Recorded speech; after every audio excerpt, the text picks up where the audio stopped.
Hey guys, welcome back to my channel, and if you're new here, welcome sis. My name is Yap, and in today's video I'll just be showing you guys how I take the perfect pictures and videos of my clients so that you guys know how to do that too. Hope you guys really enjoyed this video. Don't forget to like, comment, and subscribe, and let's get right into it. Okay, so first things first, before and after pictures.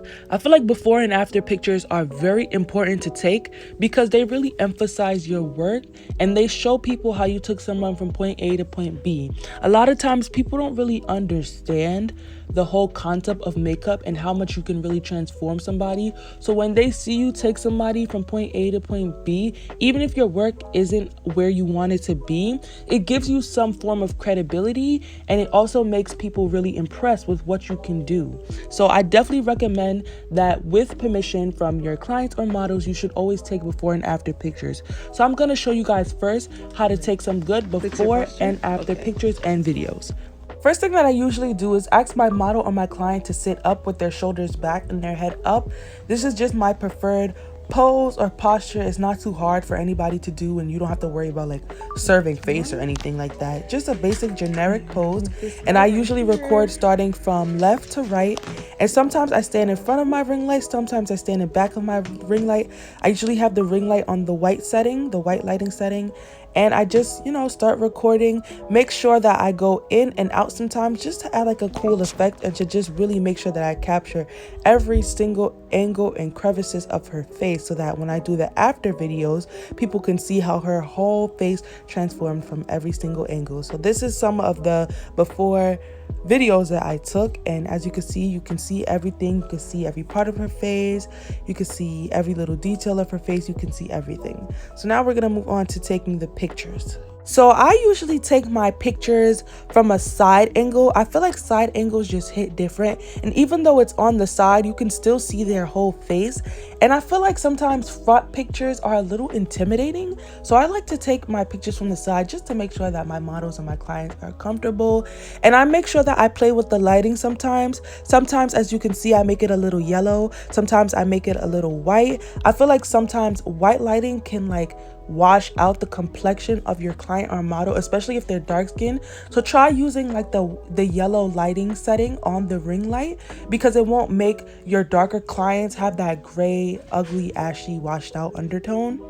I also took some of the pictures horizontally and vertically just because YouTube has like thumbnail size requirements. So I want to make sure that I have a good variety of pictures that I like that will fit the thumbnail size.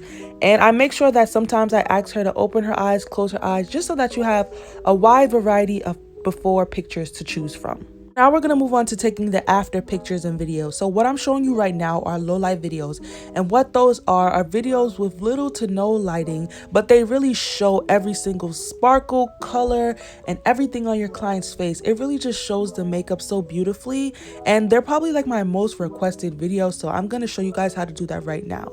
So what I'm doing is I'm dimming the lighting so that basically there's little to no lighting. You want to be in a dark setting. You can have the ring light on a little bit. As you can see, I'm going to show you guys, the ring light was on slightly. It looks like a lot because I had on the flash, but it was barely on. And you want to make sure that you're in a dark room or setting and that your flashlight is on. The flashlight has to be on. Okay, make sure that the flash is on, and I make sure to lift my client's head up a little bit to get the right posture. And then I'm going to click the screen, and then that little sun thingy should pop up, and I'm going to drag it downward.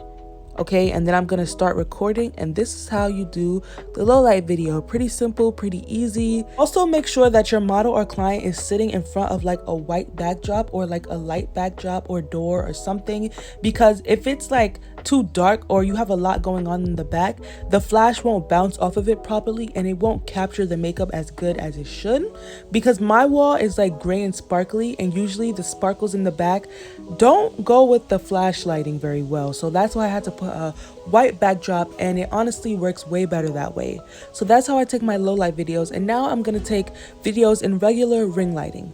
With these ring light videos, I kind of do the same thing as my before videos with the ring light. I just go from left to right, make sure that the posture is up to par, and I make sure that I play with the ring lighting. I usually put it like right in front of their face, and then I stand behind it or in front of it and move the camera myself. I don't really move the ring light. I'd rather move myself because I like the way that that looks, and this is how one of the videos came out. Very simple, very easy, nothing too hard. Like I said, just play with the lighting and your angles and see what works best for you. But this is just how I like to do it, and I hope you guys, find this very helpful too. And now we're gonna move on to taking the pictures. So the way I take my after pictures is kind of similar to the low light videos. I dim the lighting slightly, not as much as the low light video, but I do dim it, and I kind of rely on more of my flash because I want people to see that my work is flash approved. And I also like the way the flash takes the pictures. It makes the pictures come out a little more HD. I take my pictures from the side because, like I said, I like that angle. And I also try to make sure that the posture and the pose of the after pictures match the before picture. So if I take a before picture from the side, I'm taking an after picture from the side, just so that they correspond and they go good together when I put them in the collages. You don't want your pictures to be all over the place, so I make sure I usually take before and after pictures from the same angle. I also dim the lighting, like I said, because I want the pictures to have that low light effect as well, and I want to rely mostly on the flash so that people can see that my work is legit. And this is how the pictures came out, and this is honestly the end of the video. I hope you guys really enjoyed it. So don't forget to like, comment, and subscribe, hit that notification bell, and I hope you found this video very helpful. I'll talk to you guys in next week's video. Peace.